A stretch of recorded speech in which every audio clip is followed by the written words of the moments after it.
Magandang hapon po sa ating lahat mga grasa, no? So sa ngayon ay mayroon tayong in-overhaul na isang KR Rossi po. So bali i-share ko sa inyo kasi kung bakit in-overhaul natin ito, kasi ang kanyang crank ay nagkaroon po siya ng problema, no? Yun, hindi ko makagat ang kanyang crank. Pero ang i-share ko sa inyo ngayon, kasi maraming nagtatanong kung paano ba tanggalin at kung ano ba ang kanyang puller sa ating flywheel mga grasa nitong si Rossi KR. So, yun po, mayroon tayong remedy dito. Kasi ang puller ng Rossi KR ay yun lang, nasa kanya lang motor ang ating gamitin. So, yun po, tingnan natin kung ano ang ating gagamitin. Kasi maraming nagtatanong mga grasa, no, na kung ano ba daw ang sukat ng puller ng kanyang flywheel. Ang puller nitong flywheel nito ay tulad lang ng pang XR200. So, bali po, samahan nyo ako kung ano ba ang ating gagawin sa motor, kung saan natin siya kukunin, ano ba ang kasukat sa kanyang flywheel para matanggal po ito mga grasa. Okay, dito tayo. Okay, dito tayo sa motor natin yung Wirol KR, sa kanyang... Okay, dito tayo. Kunin ko muna yung, yung pangtukod.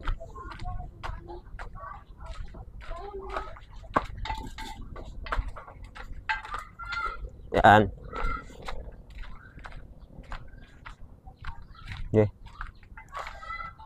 So, ito, may kukunin tayo dito. Kasi ito lang ang kanyang puller sa flywheel.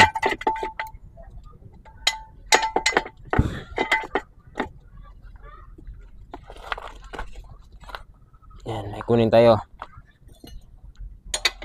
Okay.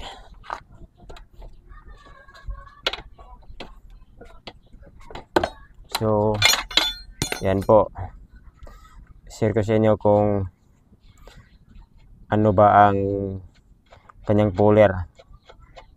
Kasi ang puller ng kanyang flywheel ay lagi lang po niyang dinadala. Yan. So, ito. Tingnan natin. Ito ang kanyang ihi.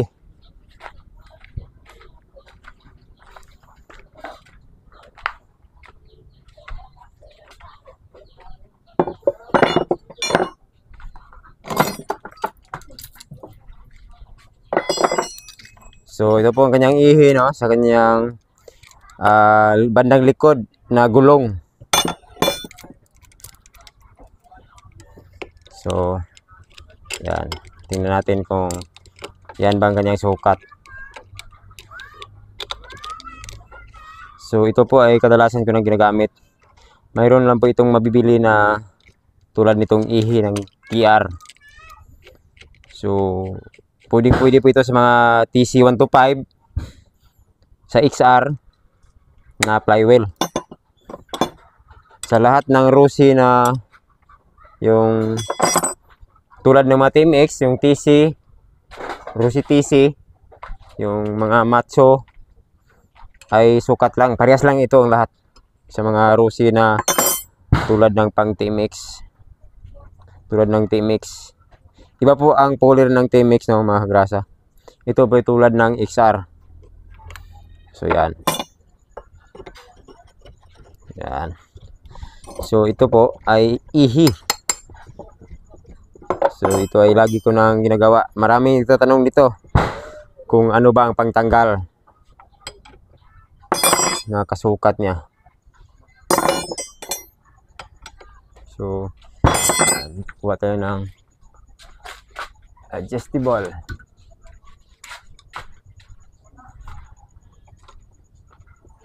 So, tingnan natin kung ano ba ang problema doon sa loob. Yan. So, yan o. Ihil lang kanyang bandang likod ng gulong ang pangtanggal sa kanyang flywheel.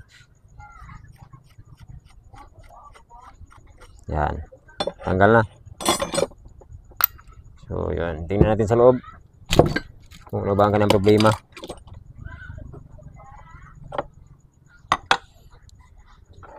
So, yan dito. Yun ang problema sa pag-assemble ng isang mekaniko ng bulldozer o yung mga heavy equipment ayun, ang kanyang timing mark ay hindi po nagka-align. So yan po kung bakit hindi po umandar.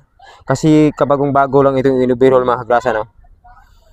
In-overhaul ito at yun, nagka-problema pa rin ang kanyang crank. Ipinaputer na daw nila.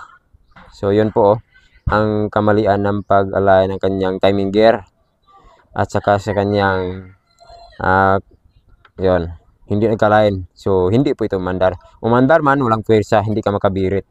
So tingnan natin sa loob.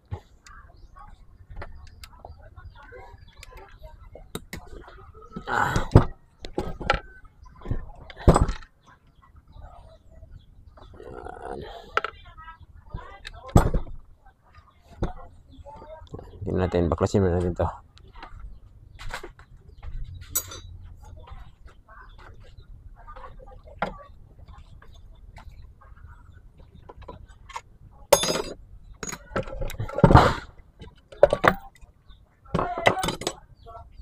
So natanggal ko na ito, no?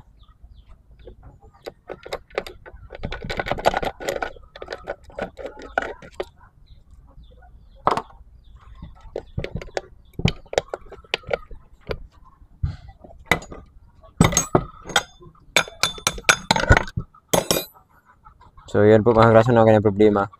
So yan. Yan, oh. So ito. Yan. Na-puter na pero natanggal lang. So yun po ang ating tatrabahuin. So yun mga kagrasa, maraming salamat sa inyong panonood. Sana may nakukuha kayong mga tips kung paano ba tanggalin ang flywheel ng isang Rossi. Tulad nito ng Rossi TC. Yung sa mga 175, 125, yung mga 150 at sa KR, tulad lang ito. Ang kanyang ihilang katapat pagtanggal ng flywheel. So thanks for watching.